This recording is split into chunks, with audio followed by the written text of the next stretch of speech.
Hi everyone, मेरा नाम है सीप Pahuja and welcome to Unacademy. I am a biology educator in NEET UG category for past 10 years. So, आज बेटा हम बात करने वाले हैं जिन बच्चों ने अगले साल पेपर देना है, यानी कि जो बच्चे 11th कर चुके हैं, अभी 12th में आए हैं and they want to appear for NEET 2024. अगर कोई ड्रॉपर भी इसने सोच रखा है कि मुझे अगले साल ही सीरियसली पेपर देना है, तो ये सेशन उसके लिए भी है. तो आप लोग मोस्टली जो भी बच्चे 12th में आए हैं उनको डर होता है कि मैम मेरी तो 11th बर्बाद होगी. तो पहले तो आप मुझे कमेंट्स में ये बताओ किस किस को ऐसा फील होता है 11th इज बर्बाद, क्योंकि बड़ा कॉमन है. After 11th class everyone feels कि यार मेरा एक साल बर्बाद हो गया, मैं उतना सीरियस नहीं हो पाया जितनी सीरियसनेस नीट के लिए है. नो मैटर, अभी आपके पास पूरा का पूरा एक साल है. इस एक साल को भी आप बहुत अच्छे से यूज करेंगे ना, then there are high chances कि आप अपने गोल मार्क्स तक पहुंच पाए. ठीक है जी. तो वन बाय वन बेटा शुरू करते हैं कि आपको एक साल में ऐसी कौन कौन सी चीजों को ध्यान में रखना है. वैसे तो आप खुद बहुत समझदार हैं, बहुत अच्छी जगह से पढ़ भी रहे होंगे, but today I am going to tell about few key points जिनको तो आपको माइंड में रखना ही है अगर आप अच्छा स्कोर करना चाहते हैं नीट के एग्जाम के बारे में. तो सबसे पहले आपको इस एग्जाम की नॉलेज होनी चाहिए. आई एम श्योर कि सब बच्चों को पता है कि आप लोग डॉक्टर बनने वाले हैं. डॉक्टर बनने के लिए जो एग्जाम होता है उस एग्जाम का नाम है नीट यूजी. ठीक है. इस नीट यूजी को क्वालिफाई करते हो तभी तुम्हें किसमें एंट्री मिलती है, एमबीबीएस के कोर्स में एंट्री मिलती है. अब इस नीट यूजी का आपको सिलेबस बहुत अच्छे से पता होना चाहिए, स्पेशली आने वाले सालों के लिए, क्योंकि सिलेबस हाल ही में एनसीईआरटी ने अपनी ऑफिशियल वेबसाइट पर सिलेबस को रैशनलाइज कर दिया है. रैशनलाइज करने का मतलब है सिलेबस में से काफी चैप्टर्स निकाल दिए हैं. लेकिन मैं आपको क्लैरिटी दे दूं, अभी एनसीईआरटी ने तो सिलेबस को क्या किया है, रैशनलाइज. अभी रैशनलाइज सिलेबस 100% फॉलो होगा आपके सीबीएसई में. Yes, this rationalise syllabus 100% follow होगा सीबीएसई में. लेकिन क्या ये रैशनलाइज सिलेबस नीट में भी फॉलो होगा, इसका कंफर्मेशन हमें एनसीईआरटी नहीं देता है. इसका कंफर्मेशन पेपर कंडक्टिंग एजेंसी देती है. अब के समय तक पेपर कंडक्टिंग एजेंसी कौन सी है, एनटीए. हो सकता है आपके समय तक ये चीज एनएमसी के पास आ जाएगी या फिर किसी और के पास चली जाएगी, हम नहीं कह सकते. तो अभी सिलेबस रैशनलाइज सीबीएसई पर तो एप्लीकेबल है 100%, लेकिन नीट पर अभी के लिए आज की डेट तक एप्लीकेबल नहीं है. जब तक एनटीए या फिर फ्यूचर पेपर एजेंसी इसको कंफर्म नहीं करती तब तक हम इस बारे में कुछ नहीं कह सकते. तो अभी के लिए यार अपना पुराना सिलेबस चल रहा है जो आपके सीनियर्स यानी कि नीट 2023 उसको दे रहे हैं. तो ये सिलेबस आप सबके पास होना चाहिए. कल को मान लो सिलेबस कट हो गया तो अच्छी बात है ना, आप बस उन टॉपिक्स को निकाल देना. तो अभी जो करंट सिलेबस है सब बच्चों के पास उसका प्रिंट आउट होना चाहिए. देखो अब जो 11th में हो गया उसको भूल जाओ, उस चीज को मैं चेंज नहीं कर सकती, कोई चेंज नहीं कर सकता. जाकर दोबारा हम वो एक साल नहीं लेके आ सकते हैं. बट हाँ, अगर हमने एक साल में कम मेहनत करी है तो अगले साल हमें डबल मेहनत करनी पड़ेगी, तभी बात बनेगी. ठीक है. तो आप जाइए सिलेबस का क्या लेकर आइए, प्रिंट आउट लेकर आइए और उसको अपने सामने पेस्ट कर लीजिए. ठीक है. स्टडी टेबल के सामने पेस्ट कर लीजिए, क्योंकि आपको पता होना चाहिए यार सिलेबस में क्या होता है, चैप्टर नेम है, आगे सब टॉपिक होता है. तो जो जो सब टॉपिक होता जा रहा है उसको आप हाईलाइट करते जाएंगे, आपको भी क्लैरिटी रहेगी कि भैया मेरा कितना हो गया. ठीक है. तो ये पहला रिसोर्स है आपका. दूसरा रिसोर्स जो आपको यहां पर ध्यान रखना है, that is about the books, कि कौन सी बुक्स आप फॉलो करें. देखिए अब बहुत ही आपको चूजी होना पड़ेगा. हर किताब नहीं पढ़ सकते, हर मॉड्यूल नहीं पढ़ सकते, हर कोचिंग से नहीं पढ़ सकते आप. ठीक है. हर कोचिंग से नहीं पढ़ सकते, हर किताब नहीं पढ़ सकते. तो बुक्स बहुत सोच समझ के लेनी होती है यार. मार्केट बुक से भरा पड़ा है. लेकिन मैं आपको बहुत क्लियर कट तरीके से बताती हूं, अगर आप फॉलो कर रहे हैं नीट को, भैया नीट में आती है सिर्फ और सिर्फ NCERT in terms of biology. Biology पढ़ाते हुए बेटा मुझे बहुत साल हो गए हैं एंड मेरे पढ़ाए हुए बच्चे बायो में 340 से नीचे स्कोर जनरली नहीं करते अगर उन्होंने पूरे 2 साल मेरे से पढ़ाई की है. तो I guess I am the best person to tell you कि बायो में आपको क्या फॉलो करना है, और वो फॉलो करना है सिर्फ और सिर्फ एनसीईआरटी. आप लेटेस्ट एनसीईआरटी, खैर अभी मार्केट में लेटेस्ट ही मिल रही है, मोस्ट प्रोबेबली आपका सिलेबस भी रैशनलाइज करना पड़ेगा उनको, लेट मी टेल यू, क्योंकि मार्केट में पुरानी एनसीईआरटी है ही नहीं most probably, but still we need some confirmation. तो एनसीईआरटी लेटेस्ट लेकर आइए. इस एनसीईआरटी का आपके पास सॉफ्ट कॉपी भी होना चाहिए, हार्ड कॉपी तो आप खरीदेंगे ही खरीदेंगे. ठीक है. ये सॉफ्ट कॉपी आप एनसीईआरटी की एक ऐप आती है जिसका नाम है ई पाठशाला. क्या ऐप का नाम है, ई पाठशाला. आप उस ऐप से जाकर सारी एनसीईआरटी को डाउनलोड कर सकते हैं और अपने ट्रैवल के पर्पस के लिए इसको आसानी से यूज कर सकते हैं. तो एक तो अपने पास एनसीईआरटी रखनी है. साथ ही में बेटा आपके पास अगर पहले नहीं है तो एक लेटेस्ट पीवाईक्यूज की बुक जरूर खरीद लो. साथ ही में एनसीईआरटी एग्जाम्पलर आपके पास होना चाहिए. अगर ये सारी चीजें आपने पढ़ ली, ठीक है, आपने नोट से पढ़ा, एनसीईआरटी से पढ़ा, पीवाईक्यू करे, एग्जाम्पलर करे, that is it. This is sufficient for biology. बेटा बायोलॉजी बहुत वास्ट सब्जेक्ट है, इससे बाहर आपको कुछ आएगा ही नहीं आएगा. एंड अगर मैं बात करूं आपकी next subject, that is chemistry and physics. Chemistry and physics दोनों के केस में बेटा क्लास नोट्स, वैसे तो बायो में भी, बट इन दोनों में कोई अच्छे से बुक नहीं होती है, मोस्टली क्लास नोट्स होते हैं और आपके मॉड्यूल होते हैं जिस भी आप जगह से आप पढ़ रहे हैं। तो क्लास नोट्स को बहुत अच्छे से देखना। इनऑर्गेनिक केमिस्ट्री के लिए बेटा आपको एनसीईआरटी अगेन बायो की तरह पढ़नी पड़ेगी। तो अगर बुक्स की बात करें तो पीवाईक्यू एग्जाम्पलर तीनों में, एनसीईआरटी केमिस्ट्री इनऑर्गेनिक और बायोलॉजी में। और एक चीज जिसकी इंपॉर्टेंस आप इग्नोर नहीं कर सकते हैं, चाहे बेटा आप पहले ये चीज करते हैं नहीं करते, अब आपको करनी पड़ेगी, that is the importance of your own handwritten notes. Notes वो नहीं होते कि जैसे कॉलेज में बनाते हैं ना बच्चे की टीचर लेक्चर लेके चला गया और फिर आप घर पे बैठ के उसको बुक में से देख के नोट्स बना। नो, वो नोट्स नहीं है। नोट्स का मतलब होता है आपको अपना टीचर का चयन ऐसे करना है क्योंकि जो आपको क्लास के दौरान हैंड रिटन नोट्स बनवाए। आप ये देख सकते हैं मैं इस तरीके से क्लास के दौरान हैंड रिटन नोट्स बनवाती हूँ। आप मेरा लिंकट्री जाके चेक कर सकते हैं, आपको आइडिया लग जाएगा। आप गूगल पे डालिए लिंकट्री सीप पाहुजा, linktr.ee/seep.pahuja, ठीक है, इस पे आप जाइए। आप 11th का पोर्शन खोलना या फिर 12th वाले सेक्शन में चले जाना, मैंने एक एक चीज प्रॉपर हैंड रिटन फॉर्म में करवाई हुई है।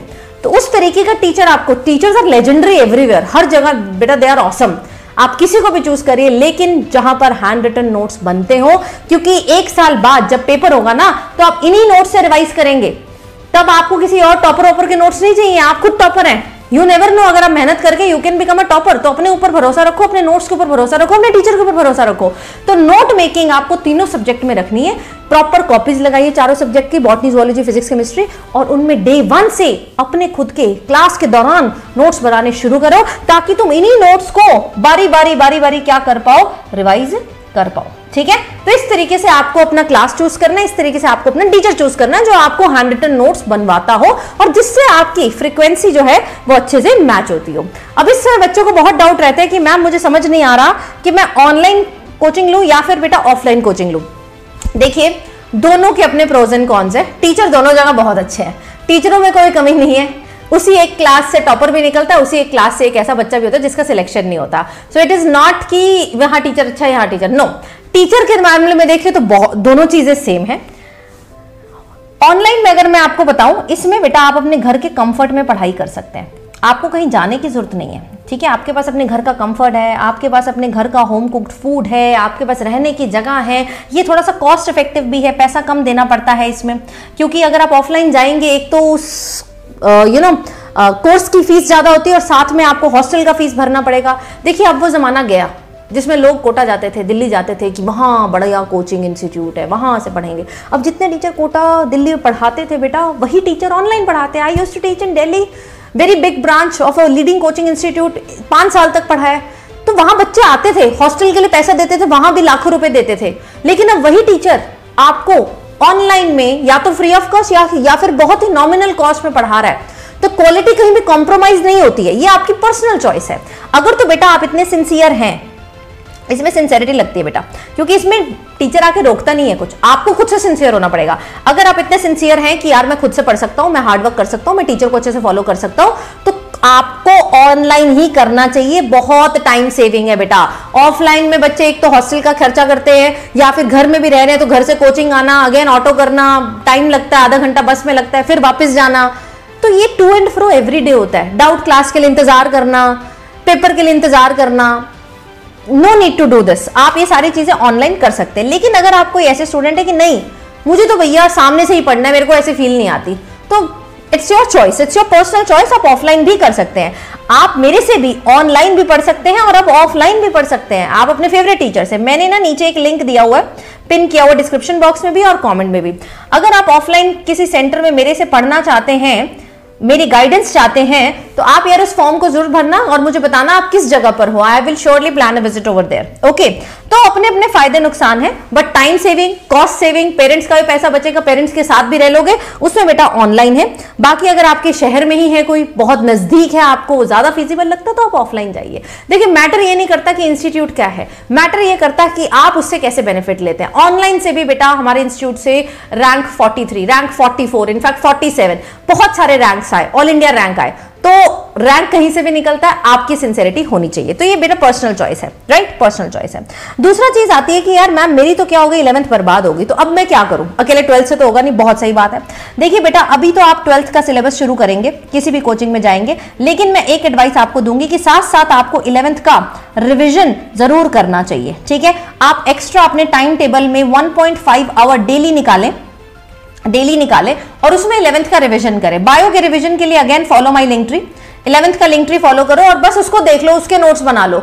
जैसे जैसे तुम्हारी देखो 12th का सिलेबस कम होता है, 11th का ज्यादा होता है। 11th थोड़ी टफ भी है, तो आपको डेली कम से कम 1.5 घंटा, ज्यादा हो सके तो 3 घंटे भी दो, कम से कम 1.5 घंटा बेटा आपको देखना ही देखना है। गूगल पे डाली सेफ पाहुजा लिंक ट्री, आप सारी की सारी 11th साइमल्टेनियसली 12th के साथ जरूर रिवाइज कर सकते हैं और करना चाहिए आपको। अगर देखो जब हम खुद गलती करते हैं ना, ये गलती हुई हमसे 1 साल निकला, बच्चे तो 4-4 साल से तैयारी कर रहे हैं, बट इम्पॉसिबल नहीं है। गलती हुई, उसका पछतावा करने के लिए एक्स्ट्रा मेहनत लगेगी, बस कुछ भी इम्पॉसिबल नहीं। एक्स्ट्रा मेहनत के लिए चूको मत, फिर ये मत करो अरे वो तो 2 घंटे पढ़ के निकल गया, मेरे को 6 घंटे। तुम यार लेट भी तो शुरू किए हो ना, सबका एंडिंग पॉइंट एक है। एक बंदे ने रेस 4 साल पहले चालू कर दी थी, तुम अभी इतनी लेट रेस चालू कर रहे हो, तो तुमको तेज दौड़ना पड़ेगा, वो अपनी नॉर्मल स्पीड से दौड़ रहा है। ये तो बेटा दुनिया का दस्तूर है, ठीक है। तो 11th को बेटा साथ साथ आप रिवाइज करते जाइए, अपने रिसोर्सेज को पता रखिए, प्रॉपर नोट्स बनाने की हैबिट रखिए और आज अभी ही डिसाइड कर लीजिए मुझे कहां पढ़ना है, कहां पढ़ना है, ये बिल्कुल क्लियर रखिए। किससे पढ़ना है, यूट्यूब पे भी पढ़ना है ना,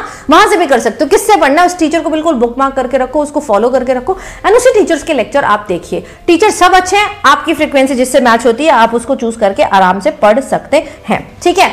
और साथ ही में अपने पूरे रूटीन में, मैं नहीं बताऊंगी कि आपको टाइम टेबल कैसे बनाना है बेटा, आपको अपना रूटीन खुद सेट करना है। इस रूटीन के अंदर कम से कम 8 आवर की आपकी स्लीप होनी चाहिए, ठीक है। 5 आवर का आपका मिसलेनियस के लिए मैं रख देती हूँ, जिसमें आप नहाएंगे, खाएंगे, घूमेंगे, ये सब चीजें। बाकी का रेस्ट ऑफ द डे आपको 3 हिस्सों में डिवाइड करना है। Divide it into 3 parts. In 3 parts में आपको फिजिक्स भी पढ़नी है, केमिस्ट्री पढ़नी है, बायो भी पढ़नी है। इनमें प्रॉपर क्लास के नोट्स बनाने हैं, नोट्स बनाने के बाद उसके PYQ सॉल्व करने हैं। Same goes for chemistry, same goes for biology. Notes, PYQ, then NCERT, ये 3 चीजें आपको अपने साथ गांठ बांध लेनी है। क्या, क्लास में नोट्स बनाए, क्लास के बाद जाकर उसकी NCERT पढ़ी और उसके PYQ करे, दैट्स इट। अगर आपने 3 चीजें भी कंसिस्टेंटली कर ली, आपका सिलेक्शन कोई नहीं रोक सकता। साथ ही में बेटा अब आप आ चुके 12th में, तो आपको मंथली मॉक टेस्ट, डेली नहीं, मंथली मॉक टेस्ट देने अब शुरू कर देने चाहिए, ठीक है। प्रॉपर मॉक टेस्ट दीजिए, जिसमें धीरे धीरे पहले आप 360 नंबर का दीजिए, फिर नंबर बढ़ा के 720। हैबिट बननी चाहिए ना हमें 3 घंटे बैठने की, अल्टीमेटली तो 3 घंटे का ही पेपर है, 3 घंटे 20 मिनट का। तो मंथली मॉक टेस्ट अब 1 महीने के बाद देना चालू कर दो। आपके जो सीनियर्स हैं वो तो बेटा रेगुलर दे रहे हैं, डे में 2-3 दे रहे हैं, ठीक है। आपको मंथली मॉक टेस्ट देना शुरू करना है, क्योंकि अल्टीमेटली पेपर उसके साथ है। एक और बच्चों का डाउट आता है कि मैम हम ना CBSE से हैं या फिर किसी भी बोर्ड से हैं, हम सोच रहे हैं इस साल ना CBSE कर लेते हैं, नीट के लिए अगले साल ड्रॉप करके करेंगे, वो ज्यादा आसान है। नहीं बेटा, वो आसान नहीं, वो ज्यादा टफ है। Don't be a dropper when you can become a topper. आपके पास तो समय है। CBSE में क्या आता है बताओ, CBSE में क्या आता है, NCERT आती है भाई, NCERT तो नीट में आती है, क्या डिफरेंट है except English and your 5th subject, जो सबसे आसान लेंगे आप, physical education, fine arts, music, ये सब लिया करो, डिफिकल्ट टॉपिक मत लिया करो, ठीक है। ये दोनों चीजों के अलावा बाकी तो PCB सेम है। आप फालतू में अपना ईयर बर्बाद कर देंगे अगर आप अभी से CBSE का प्लान बना के चलेंगे। और मैं आपको बता दूं 12th के मार्क्स से अब कहीं ज्यादा अच्छी जगह एडमिशन नहीं होता है, क्योंकि सारी सेंट्रल अच्छी यूनिवर्सिटीज ने एक अलग टेस्ट कर दिया है, दैट इज CUET। वो CUET के थ्रू एडमिशन लेती है, वो मार्क्स नहीं देखते हैं आपके 12th के, बस आपके 70% से ऊपर हो सब सॉर्टेड है, हर जगह एडमिशन मिलेगा। तो आप अपनी प्रायोरिटी सेट करिए, ठीक है। प्रायोरिटी सेट करिए कि भैया मेरी प्रायोरिटी है क्या मुझे डॉक्टर बनना मेरी प्रायोरिटी है या फिर CBSE में 99% लेना मेरी प्रायोरिटी है। बस उस हिसाब से काम करो। अगर डॉक्टर बनना आपकी प्रायोरिटी है ना, तो इस पे ज्यादा फोकस मत करो, ये ऑटोमेटिक है, हर बच्चा करता है, ठीक है। बच्चे डमी एडमिशन लेके CBSE में इतना अच्छा स्कोर कर लेते हैं, आप तो फिर थोड़ा बहुत रेगुलर जाएंगे। मैं तो कह रही हूँ कम से कम स्कूल जाइए, ताकि आप अपना पूरा अटेंशन नीट को अच्छे से दे पाए। तो अगर आपकी प्रायोरिटी बेटा ये है, 1 साल बर्बाद करने की कोई जरूरत नहीं है, आप इसी साल साथ में निकालते हैं, बच्चे आपके एग्जाम्पल है। और मैं आपको बता दूं, ड्रॉपर जनरली एक ड्रॉपर टॉप 100 में, टॉप 1000 में कम होते हैं। आप देखेंगे 12th क्लास वाले बच्चे हमेशा टॉप करते हैं। आप कोई टॉप 3 टॉप 10 निकाल लो, mostly 99% they are class 12th, because उनका एक मोमेंटम बना होता है, उनको एक पढ़ने की आदत होती है।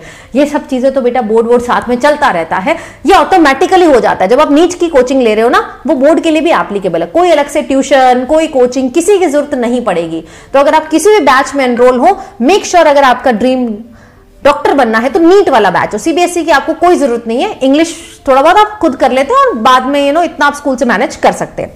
ठीक है, तो क्लैरिटी रखना अपने थॉट्स में कि भैया मैं डॉक्टर बनने आया हूं और डॉक्टर ही बन के जाऊंगा, और ऐसे ही बना जाता है डॉक्टर।